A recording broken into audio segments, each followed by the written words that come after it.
Used iPhone buying guide in 2025 because मैं बहुत ज्यादा यूज्ड आईफोन बाय करता हूँ। जैसे मेरे पास यहाँ पड़े भी और आप मेरे चैनल पे भी जाकर देख सकते हैं। ऑलमोस्ट 80% जो फोन है वो मैं यूज में बाय करता हूँ। तो आपको भी आज मैं प्रोफेशनल करने वाला हूँ कि एक यूज्ड आईफोन बाय करते वक्त आपको किस चीज का ख्याल रखना चाहिए ताकि आपको चूना ना लगे। और खास तौर पे शॉपकीपर वो कौन कौन सी चीजें हैं जो कि वो टेस्ट करते हैं और उन्हें पता चल जाता है कि फोन किस कंडीशन में है और बाय करना भी है या नहीं। तो सबसे पहले जो सबसे बड़ा स्कैम इस टाइम मार्केट में घूम रहा है ना 2025 में, वो है बैटरी बूस्ट वाला। सबसे पहले आप जाते हैं आईफोन पकड़ते हो, उसकी बैटरी हेल्थ चेक करते हो, भाई 95 है 85 है, बस आप इतनी चीज चेक करते हो। लेकिन इतना नहीं चेक करना। सबसे पहले आपने बैटरी हेल्थ चेक करने के लिए जाना है थ्री यू टूल के ऊपर। अगर शायद कोई लैपटॉप वगैरह ले जाए तो काफी बेहतर है, लेकिन कुछ और तरीके भी हैं, वो भी मैं आपको बताता हूँ। जैसे कि अगर आप बहुत ज्यादा पुराना आईफोन पकड़े हो, जैसे कि आईफोन 8 प्लस है या फिर आईफोन 10 है या फिर आईफोन 11 भी, और उसकी बैटरी हेल्थ 95 से ऊपर है ना, तो डेफिनेटली समझ जाइए कि उसकी बैटरी में कोई हेरा फेरी है। उसका सेकंड तरीका ये है विदाउट लैपटॉप चेक करने का, कि आपने चले जाना है एप्पल की वेबसाइट के ऊपर। उसका नाम है, आपने जाके सफारी पे लिखना है एप्पल चेक। वहां पे जाएंगे, पहले ही वेबसाइट डाउन होगी, उस वेबसाइट पे आपने चले जाना और जो मोबाइल आपके हाथ में होगा उसकी सेटिंग में जाना है, अबाउट में जाना है और वहां से उसका सीरियल नंबर कॉपी कर लेना है। सीरियल नंबर कॉपी करने के बाद आप चले जाएंगे, उसी नंबर को उस वेबसाइट पे पेस्ट कर देना है आपने, और आपको एप्पल बता देगा कि ये आईफोन बाय कब किया गया और ये आईफोन ओरिजिनल है भी या नहीं है। जब आपको ये श्योरिटी हो जाएगी कि एक मिसाल आईफोन 11 है 2025 में बाय करे और उस फोन की परचेजिंग डेट है 2022 या 2021, तो आपको समझ जाना चाहिए कि भाई अगर आईफोन बिल्कुल यूज नहीं भी हुआ ना, फिर भी 4 साल में उसकी बैटरी पड़े पड़े डाउन हो जाती है।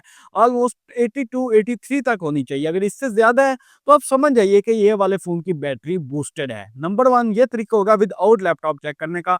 अगर आप लैपटॉप के साथ चेक करने के लिए जाएंगे तो आपने थ्री टूल पे चले जाना है। वहां पे जाकर आपको इसकी वेरिफिकेशन पोर्ट में जाना और आपको उसकी रियल बैटरी हेल्थ शो हो जाएगी। अगर फिर भी शो नहीं होती तो एक और तरीका है कि उसी के नीचे बैटरी हेल्थ के नीचे थ्री टूल में आपको लिखा हुआ मिलेगा साइकिल काउंट। अगर आपके साइकिल काउंट मिसाल के तौर पे 1000 से ज्यादा है तो आपकी बैटरी आज समझ लें 80% से डाउन है, वो बूस्ट की गई हुई है। जो बैटरी हेल्थ शो हो रही है वो फेक शो हो रही है। ये सबसे बड़ा स्कैम है जिससे आपने बचना है। आपने ये दो तरीकों से चेक कर लेना है कि आपकी बैटरी बूस्टेड है या नहीं है। अगर आप पीटीए प्रूफ फोन बाय करने जा रहे हो तो उसके लिए सबसे पहले आपने जो काम करना है, अगर आप पंजाब में रहते हो तो ई गैजेट ऐप को डाउनलोड कर लेना है अपने किसी दूसरे फोन में या उसी फोन में। उस पर जाकर उस बंदे की वेरिफिकेशन कर लेनी है कि ये फोन कोई चोरी का तो नहीं है। वो सारी डिटेल आपको दे देगा। और दूसरा तरीका ये है कि आपने 8484 पे मैसेज करना है। पीटीए का भी मैसेज आ जाता है, लेकिन वो कभी आता है कभी नहीं आता, वो इतनी चीज बेहतर नहीं है। तो ये वेरिफिकेशन जरूर ले लेनी है कि ये फोन चोरी का है या नहीं है।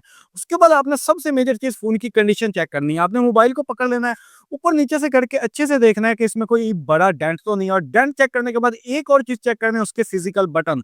हमें सारे बटन प्रेस करके देखने को वो सही से काम कर रहे हैं या नहीं। और उसके साथ साथ इसका जो म्यूट स्विच है वो भी सही से काम करता है। और अगर कोई बटन हार्ड है, जैसे कि शॉपकीपर कह देते हैं भाई मट्टी फंसी हुई है, ये वो फलानी काफी चूने लगाने की कोशिश करते हैं, अगर फोन का बटन हार्ड है तो डेफिनेटली वो फोन खुला हुआ है। ये तब भी प्रॉब्लम आती है जब फोन खुलने के बाद उसको दोबारा गम लगा के पैक करने की कोशिश करते हैं, तो ज्यादातर उस फोन के बटन्स हार्ड हो जाते हैं। तो हार्ड बटन्स वाला फोन कभी भी बाय नहीं करना, कोशिश करें उसे अवॉइड कर दें। उसके बाद आपने जो सबसे मेजर चीज एक और चेक करनी हो है इसके कैमरास। कैमरास को ऑन कर लेना है। जैसे कि 3 कैमरा वाला फोन है, तो अगर उनमें से जैसे कि अगर आप बात करते हो आईफोन 12 प्रो की या आईफोन 11 प्रो की, जिसमें 3 कैमरा आ जाते हैं, तो उसमें 1x 2x और 3x जो होना चाहिए, या फिर 1x 3x, और जो ऊपर वाले मॉडल उनमें 5x होने चाहिए। मीन जो उनके अंदर लेंस है वो आपको शो होने चाहिए। अगर उनमें से एक भी लेंस मिसिंग आ रहा है तो समझ जाइए कि इसमें से इनका एक ना एक लेंस खराब है। उसके बाद आप फिजिकली बैक साइड पे लेंस के ऊपर हाथ रख के भी चेक कर सकते हैं कि सारे लेंस काम कर रहे हैं या नहीं।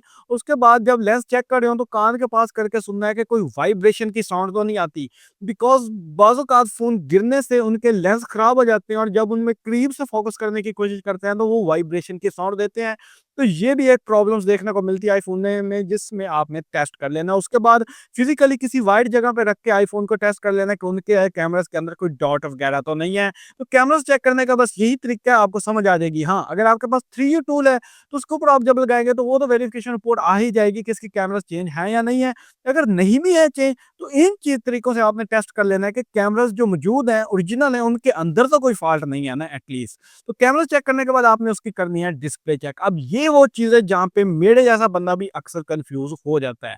डिस्प्ले चेक करने के लिए अगर आपके पास आईफोन एक्स से नीचे वाले मॉडल की डिस्प्ले चेक कर रहे हो तो वो तो चेक करने इजी है, बिकॉज उसके अंदर हमें ट्रू टोन ऑफ देखने को मिलेगी। अगर उसकी डिस्प्ले चेंज होगी तो लोग ऑन भी करवा लेते हैं ट्रू टोन, उसके बाद जो उसके कलर हैं, उसके बेज़ल हैं, वो काफ़ी ज़्यादा थिक आते हैं और टच सैंपलिंग रेट भी सही से काम नहीं कर रहा होता। इनके ऊपर वाले जो मॉडल हैं, जैसे कि आईफ़ोन 10R से ऊपर लगा लें कोई भी मॉडल, उनके अंदर जब से iOS 18.2 आया ना, उसमें उन्होंने ट्रू टोन ऑन ही कर दिया है, चाहे डिस्प्ले चेंज है, नहीं है, जो भी प्रॉब्लम आई हुई है। तो उसके डिस्प्ले को कैसे जज करना है, उसमें आपने डिस्प्ले को पकड़ना है और इस तरह से साइड एंगल से करके देखना है, इस तरह करके फ़ोन को अगर डिस्प्ले कलर शिफ्ट कर रही है अपने, आपको हल्का-सा ब्लूइश टिंट या आपको पिंकिश टिंट देखने को मिल रहा है इस तरह चेंज करते वक़्त, तो समझ जाइए कि इस फ़ोन की डिस्प्ले चेंज है। अगर कोई कलर चेंज नहीं होता, तो फिर चांसेस हैं कि डिस्प्ले ओरिजिनल होगी। उसके बाद आपने कोई व्हाइट स्क्रीन ऑन करनी है और टेस्ट कर लेना है कि कहीं से कोई पिक्सल डेड तो नहीं है, या फ़ोन को अच्छे से इस तरह घुमा के टेस्ट करना है, जैसे कि ये मैंने पकड़ा, इस तरह करके कि कहीं से इनके अंदर कोई शेड वगैरह तो नहीं है। तो ये चीज़ आपने डिस्प्ले में टेस्ट कर लेनी है, जिससे आपको आइडिया हो जाएगा कि इसकी डिस्प्ले में कोई प्रॉब्लम है या नहीं है।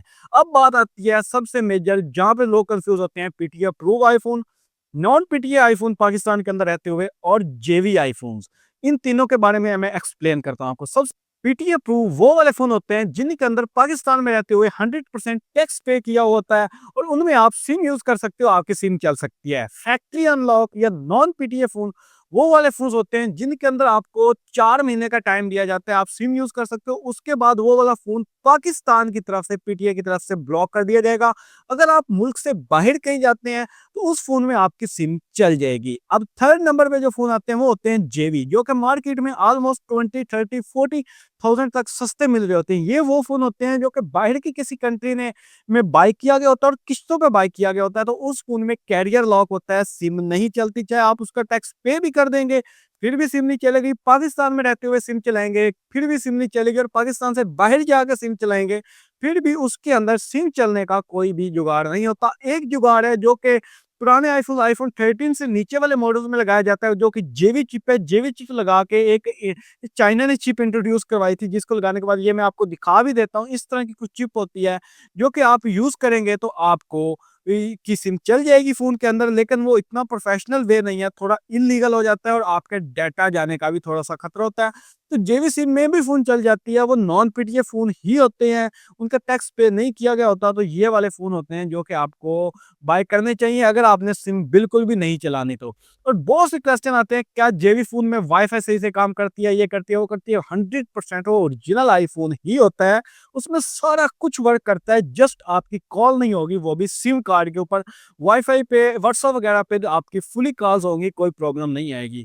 तो उम्मीद है इन सारे पॉइंट्स को अगर जब आप माइंड में रख के फ़ोन बाय करोगे ना, तो आपको समझ आ जाएगी कि आपने किस तरह का फ़ोन बाय किया है और आपने उसमें कोई स्कैम वगैरह तो नहीं उठा लिया। उसके बाद एक और चीज़ आती है जो कि आईफ़ोन एक्स से ऊपर वाले मॉडल्स में आती है, उनकी आती है बैक चेन। आईफ़ोन 8 प्लस में भी होती है अक्सर। उसको जज कैसे करना है? उसको जज करने का सिंपल सा तरीका ये है कि आपने आईफ़ोन को पकड़ना है, उसके जो कैमराज़ हैं उनके आस-पास से बिल्कुल देखना है। अगर आपको खला देखने को मिल रही है, मीन आपको फ़ील हो रहा है कि जो बैक है वो कैमरा से थोड़ी-सी दूर है, चारों साइडों से आपने देखना है, तो डेफ़िनिटली उसकी बैक चेंज है। क्योंकि एप्पल ऐसे फिटिंग ही नहीं करता कि कहीं से भी खला छोड़े। और आपने अगर सिम ट्रे वाला फ़ोन है, जैसे कि एलएलए मॉडल है, उनमें तो 14 से ऊपर सिम ट्रे ही खत्म कर दिया उन्होंने। उससे नीचे वाले मॉडल हैं, तो आप हवा मार के भी देख सकते हैं, ये थोड़ा अनप्रोफेशनल हो जाता है, बुरा-सा लगता है। लेकिन अगर हवा लीक हो रही है, तो फिर भी समझ लें कि आईफ़ोन खुला हुआ है या उसकी बैक चेंज है। तो ये तरीका है इनकी बैक चेक करने का। और उसके साथ अगर आप इस तरह हाथ में फ़ील करेंगे और अब जब हाथ में घूमेगा ना फ़ोन, तो अगर उसके किनारे आपको चुभ रहे हैं, तो भी समझ जाएँ कि इसकी बैक चेंज है। ये कुछ फिज़िकल तरीके थे जिनसे आप पता लगा सकते हैं कि ये फ़ोन चेंज है या नहीं है। बाकी डॉक्टर फ़ोन या इन ऐप्स के थ्रू तो आप टेस्ट करते ही रहेंगे फ़ोन्स, लेकिन ये वो चीज़ें हैं जो कि एक शॉपकीपर चेक करता है और मैं खुद चेक करता हूँ। वीडियो थोड़ी लंबी हो गई है, लेकिन काफ़ी इंपॉर्टेंट थी। अगर आपने अभी तक वीडियो देख रहे हैं तो दिल से प्यार, वीडियो को लाइक और चैनल को सब्सक्राइब करना नहीं भूलना। मिलते हैं किसी नेक्स्ट बहुत इंटरेस्टिंग वीडियो में, तब तक के लिए अल्लाह हाफ़िज़।